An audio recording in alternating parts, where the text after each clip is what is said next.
Alright guys, welcome back to the channel. As always, thank you for taking time out of your day to watch the content. I appreciate all the support you guys continue to show the channel here. We have more PlayStation news, rumors, and leaks to go over and talk about today. So before we dive into these topics, do me a big favor. If you do end up enjoying the video or finding it informative, be sure to leave it a like. And if you are new here to the channel, make sure you hit that subscribe button as well. Now, the first topic we're talking about here is a very interesting one that a lot of fans are wondering, what exactly is this console prototype? As Sony is shipping mystery console prototypes to North America, there's a lot of speculation as to what exactly this could be. So this is reading from PlayStation Universe, where it says import records have revealed that Sony Interactive Entertainment Europe has shipped a number of mysterious console prototypes to Norfolk, Virginia in North America. Previously, the company shipped multiple development kits from various parts of the globe to Oakland, California, which are presumably modified PS5 consoles that software creators can utilize. However, recent records also show they have shipped 1,500 pounds worth of prototype units from its London HQ to Virginia. The ledger for the shipments mentions HS code #981700, which is usually associated with video game products. There are a number of Sony service centers located in Virginia, although other than that, there doesn't seem to be anything significant in the area. There's no indication of what these prototype consoles could be, but there's a chance it might be PSVR2 development kits or perhaps even an early version of an as yet unannounced PS5 Pro console. Sony hasn't announced any plans for a PS5 Pro or PS5 Slim console, but given the company's history, a hardware revision for its flagship system isn't out of the question. And so that's what makes this so interesting, and why so many PlayStation fans are focusing on this and speculating, is because it's really not obvious what this prototype hardware or this prototype console is. A lot of people are leaning towards PlayStation VR2, which I think is completely understandable. And there's a lot of logic behind that, because we know that this is a headset that Sony is trying to get out by the end of this year or early 2023. But something that I do think is worth pointing out is over on the PlayStation blog on February 22nd, when Sony officially revealed the look of the PSVR2 headset, as well as a few extra details. They say at the bottom of the blog post, PSVR2 development kits are already in the hands of game creators. So they're making it clear that, developers have had, dev kits for PSVR2 for some time now, which makes sense because, they have to have these dev kits in order to develop games to have them ready by the launch of this headset. So this then makes people start to think, well, what if it's a revision of the PlayStation 5? Could it be a PlayStation 5 Slim? If not that, could it possibly be a PS5 Pro? Now, I don't know how likely either of these things are. I want to say that naturally, a PS5 Slim or a revision of the PS5 console of some sort is more likely because of how big the PS5 is. But we cannot completely rule out a PS5 Pro.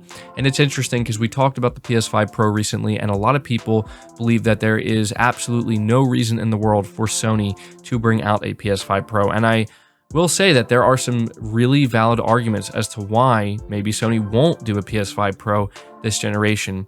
But something I can't help but think is that Microsoft undoubtedly will be doing a mid-gen refresh for the Series X and the Series S. I have a very good feeling that that is absolutely something Microsoft will be pursuing, and because of that, I think Sony will do a PS5 Pro no matter what. I just don't see a scenario in which Microsoft does a mid-gen refresh and Sony just says, we're not going to bother, there's no need. I just don't see that happening. But yeah, this is where we are right now. We have Sony shipping out a lot of prototype hardware, and it doesn't make it clear that it's PSVR 2, or at least not as clear as you would think, even though that could be what it is. At this point, I want you guys to tell me what you think it is down below. Do you think these are just PSVR 2 dev kits, or do you think it could be something relating to the PlayStation 5? We'll definitely be interested to see what you guys have to say.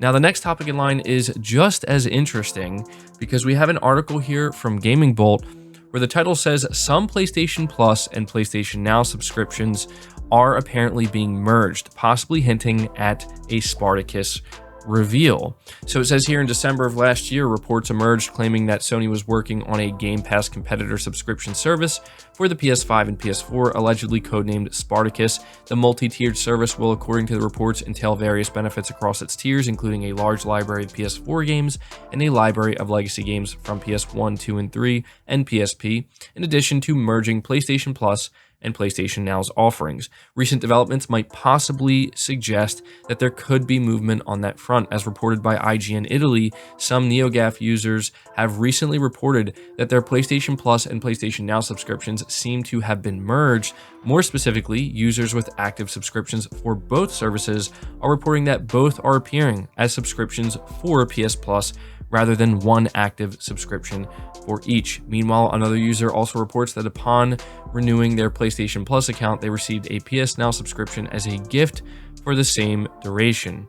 So this is certainly interesting timing, because we are hearing that Sony is planning to talk about some stuff over the course of March, and it really does seem like the announcement of Spartacus is right around the corner, and we, in my opinion, have very clear evidence of this. We have users actually proving that this is happening right now to them. And so the only question, well, honestly, I'm left with quite a few questions when it comes to Spartacus, but the biggest one is how exactly does Sony plan to reveal this? I really can't figure this one out, because I feel like based on how they plan to reveal this, and also, of course, what we may not know about the service, which could be quite a bit, I feel like that's going to determine how people end up responding to it. I mean, I think the fear is that maybe this service is going to be completely underwhelming, and maybe Sony tries to give it some type of grand reveal, and in reality, it just kind of flops because it's like, this isn't that exciting. But it could work the other way, where maybe Sony never planned on making it that exciting in the first place, and because of that, they'll just do it through a blog post. I don't know. There could also be many aspects to this, as I said, that we just don't know about yet. And I feel like people are getting a little bit tired of like, okay, here are the reports and here are the rumors and here's what's being said and speculation and whatnot. And I get it. Trust me, I'm right there with you. It really does feel like, okay, like let's just roll this thing out. So like, let everybody know what it is and how exactly it's going to work. Obviously, we don't want them to rush it, but when you see things like this happening, it's pretty clear that the announcement is coming this month. I would be completely shocked if it didn't. And so I guess all I can say at this point is I hope that Sony has some maybe, you know, exciting surprises when it comes to this service and what it's going to offer, because I'm going to be honest, based off of what we know right now, seems like a lot of PlayStation fans or just gamers in general really don't see it as that enticing. So we'll see if that changes. But the next topic we have in line talks about PlayStation dominating the console market worldwide. This is reading from PlayStation Lifestyle, and it says Sony's PlayStation brand dominates 2021's worldwide console market despite a component shortage, restricting the amount of available PS5 consoles between consoles and game sales, as well as their online services like PS Plus and PS Now. Sony has claimed just under 50% of the console market, with the remainder being shared between Nintendo and Xbox. Sony captured 46% of the console gaming market in 2021, a slight increase when compared to their performance in 2020. Thanks to the strength of the PlayStation Store and console sales, the brand remains extremely attractive to third-party publishers and developers, according to Ampere Analysis.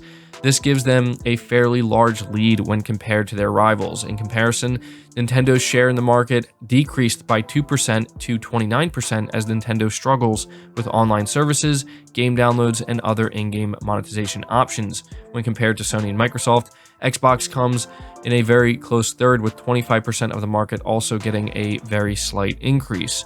And so I just wanted to tell you guys about this because I feel like sometimes it's easy to lose the bigger picture and lose the plot where, you know, other video game platform holders are making some big moves. Obviously, we look at Xbox and a lot of the things that they've been doing, and they've been doing a good job kind of, you know, really, I think, earning back a lot of goodwill. There's no doubt about that, and really kind of doing things differently and kind of carving out their own space in doing so. And we know that Nintendo, you know, they just march to the beat of their own drum, for better or for worse.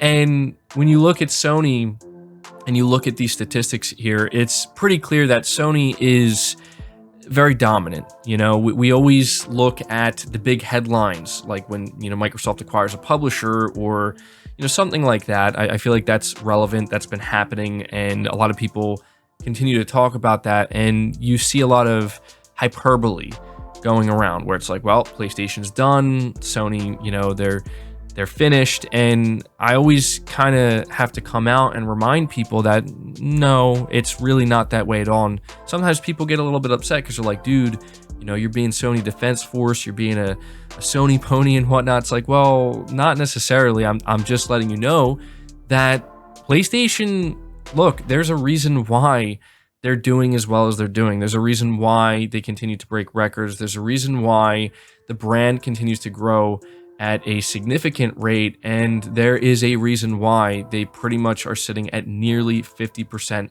total market share. They are the market leader.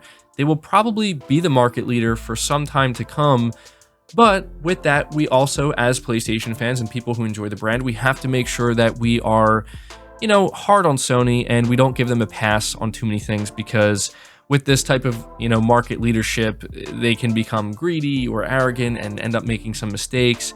So we do got to be wary of that. But nonetheless, as somebody who enjoys what PlayStation does, and I obviously support what they do, it's really nice to see that they are still, doing really well. They're still growing, and, I hope that continues for the foreseeable future. So be sure to leave your thoughts down below and let me know what you think about this. But that's going to do it for this video, guys. I hope you did enjoy it. I hope you did find it informative. Be sure to leave all your thoughts down below. Leave the video a like, subscribe if you're new, hit the bell notification icon, and feel free to share this video out on top of all that. But until next time, guys, take care.